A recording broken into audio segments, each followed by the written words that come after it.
So నిన్నటి దినంలో మోసే గురించి మాట్లాడినాడు. మోసే దేవుని మనుషుడు, దేవజనుడు. And we saw some of the beautiful qualities in the life of Moses. మోసే జీవితంలో అద్భుతమైన గుణ లక్షణాలు అనే స్వభావం, గుణ లక్షణం కరెక్ట్ అన్న గుణ లక్షణాన్ని మనం చూస్తున్నాం. Chapter 12, verse 3. దాని సంఖ్యాకాండం 12వ అధ్యాయము, సంఖ్యాకాండం 12వ అధ్యాయము. Please follow your Bible. Numbers chapter 12, verse 3. సంఖ్యాకాండం 12వ అధ్యాయం 3వ వాక్యం.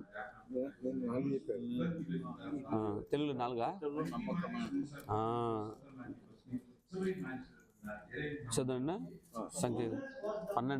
సంఖ్యాకాండం 12 3. In all the earth, మోసే ఆ మాట వినేను. మోసే భూమి మీదనున్న వారందరికన్నా మిక్కిలి సాత్వికుడు. మోసే గుణ లక్షణం ఏమంటే మిక్కిలి స్వాతికుడు. ఆమేన్.